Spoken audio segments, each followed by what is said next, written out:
나이가 들면서 우리 몸은 점점 더 많은 신체의 변화를 겪게 됩니다. 특히 60대 이상이 되면 뼈가 약해지고 면역력도 떨어지며 여러 질병에 노출되기 쉽습니다.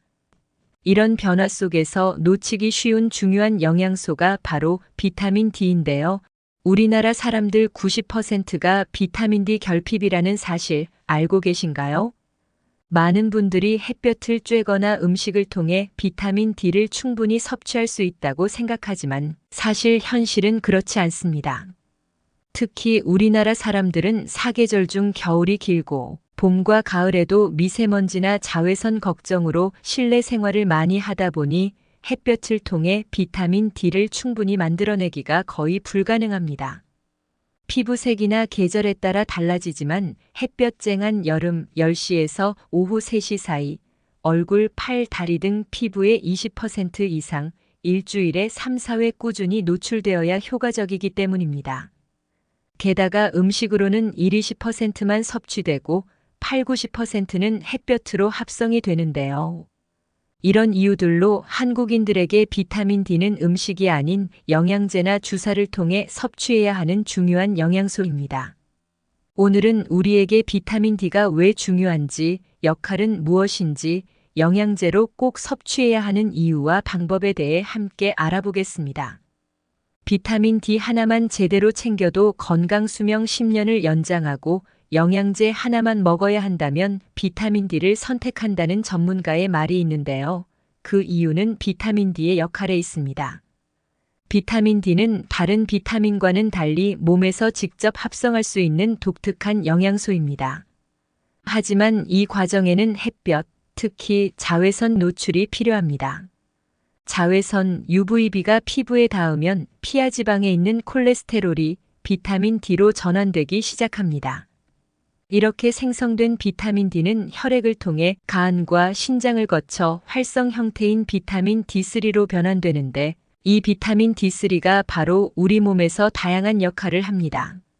첫 번째로 뼈 건강인데요. 장에서 칼슘과 인을 흡수하는데 아주 중요한 역할을 합니다.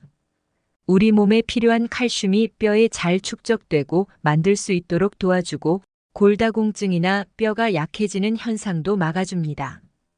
특히 60대 이상이 되면 칼슘 흡수율이 떨어지기 때문에 비타민 D가 더욱 중요해집니다. 비타민 D의 역할 두 번째는 근육을 움직이는데 필요한 칼슘을 공급하는 역할을 합니다. 근육의 수축과 이완에 관여하여 근력을 유지하고 넘어질 위험을 줄여줍니다. 특히 고령자의 경우 근감소증을 예방하는 데 큰 도움이 됩니다. 세 번째로 비타민 D는 면역세포를 활성화시켜 감염이나 바이러스에 대한 저항력을 높여줍니다. 면역 시스템이 제대로 작동하도록 돕는 역할을 하는데 60대 이상이 되면 면역력이 약해지는데요. 감기나 독감에 걸릴 위험을 낮추기 위해 비타민 D 섭취가 중요합니다. 비타민 D의 네 번째 역할은 혈압을 조절하고 혈관을 튼튼하게 만들어 심장질환 예방에 도움을 줍니다. 나이가 들수록 심장과 혈관 건강이 중요해지기 때문에 비타민 D를 충분히 섭취하는 것이 필요합니다. 그런데요, 비타민 D 섭취를 위해 햇볕이 아닌 영양제나 주사가 필요할 때가 있습니다. 비타민 D는 햇볕에 노출되면 체내에서 자연스럽게 합성되는 영양소입니다. 하지만 우리나라 사람들의 경우 햇볕을 통해 충분한 비타민 D를 얻기가 쉽지 않습니다. 계절적인 요인, 실내 생활 습관, 자외선 차단제 사용, 그리고 미세먼지와 같은 환경적인 문제로 인해 실제로 비타민 D를 충분히 합성할 기회가 거의 없습니다. 특히 60대 이상은 야외 활동이 줄어들고 피부가 비타민 D를 합성하는 능력도 감소하기 때문에 햇볕만으로는 충분한 비타민 D를 섭취하기 어렵습니다. 또한 음식으로만 비타민 D를 보충하기도 현실적으로 힘든데요. 영양제나 주사로 보충하는 것이 가장 효과적이고 확실한 방법입니다. 그럼 하루에 내가 섭취해야 할 비타민 D의 적정 용량과 그 복용 방법은 무엇일까요? 비타민 D를 효과적으로 보충하기 위해서는 적절한 용량과 복용 방법을 선택하는 것이 중요한데요. 성인의 하루 비타민 D의 권장 섭취량은 400에서 800 IU로 얘기되고 있습니다. 60대 이상이거나 비타민 D가 부족한 경우 1000에서 2000 IU까지 섭취하는 것도 괜찮습니다. 그러나 개인의 건강 상태에 따라 필요량이 다를 수 있어 전문의와 상의하여 나에게 맞는 용량을 결정하는 것이 중요합니다. 그리고 영양제 형태의 비타민 D는 지용성이기 때문에 식사 후에 섭취하면 흡수율이 높아집니다. 특히 지방이 함유된 음식과 함께 섭취하면 더 효과적입니다. 영양제는 알약, 캡슐, 액상 형태로 다양하게 제공되며 꾸준히 섭취하기 쉬워 비타민 D 수치를 지속적으로 유지하는 데 효과적인 방법입니다. 그리고 일정 기간을 정하고 맞는 비타민 D 주사는 비타민 D를 빠르게 보충하는 방법으로 의사와 상담 후 투여받을 수 있습니다. 주사는 체내 비타민 D 수치를 단기간에 높일 수 있는데요. 효과가 지속되지 않기 때문에 시간이 지나면 다시 비타민 D 수치가 떨어질 수 있습니다. 많은 전문가들이 비타민 D의 복용 방법으로 주사보다 영양제가 더 효과적이라고 말하는 이유인데요. 영양제는 매일 적절한 양을 꾸준히 섭취해 비타민 D 수치를 안정적으로 유지할 수 있기 때문입니다.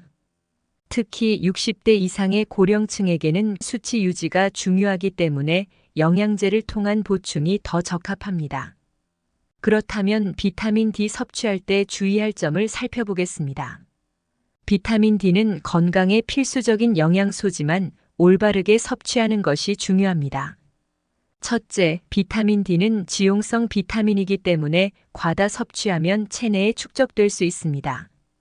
과다 복용 시 구토, 메스꺼움, 식욕부진, 신장 결석 등의 부작용이 발생할 수 있습니다. 따라서 영양제나 주사로 섭취할 때는 의사의 권장량을 따르고 권장 섭취량을 넘지 않도록 주의해야 합니다. 두 번째 주의할 점은 복용 시간과 방법인데요. 비타민 D는 지방과 함께 섭취해야 흡수율이 높아지므로 식사 후에 복용하는 것이 좋습니다. 특히 아침이나 점심 식사 후에 섭취하는 것이 가장 효과적입니다. 세 번째는 다른 영양소와의 균형입니다. 비타민 D는 칼슘과 함께 섭취할 때 뼈 건강에 더 효과적입니다. 그러나 칼슘 역시 과다 섭취하면 문제가 될 수 있으므로 적정량을 유지하는 것이 중요합니다. 마그네슘 또한 비타민 D의 흡수를 돕기 때문에 함께 섭취하면 더욱 효과적입니다. 네 번째는 현재 복용 중인 약과의 상호작용인데요. 특정 약을 복용 중인 경우 비타민 D와 상호작용이 있을 수 있습니다. 예를 들어 혈압약, 스테로이드, 이뇨제 등은 비타민 D의 효과에 영향을 줄 수 있습니다. 약을 복용 중이라면 전문의와 상담 후에 비타민 D를 섭취하는 것이 안전합니다. 특히 고령층이나 만성 질환을 앓고 있는 경우에는 의사와 상의하여 본인에게 적절한 섭취 방법과 용량을 결정해야 합니다. 오늘은 노년 건강에 아주 중요한 비타민 D에 관해 알아보았는데요. 나에게 맞는 방법의 꾸준한 섭취로 건강 수명을 잘 지키시기 바랍니다. 감사합니다.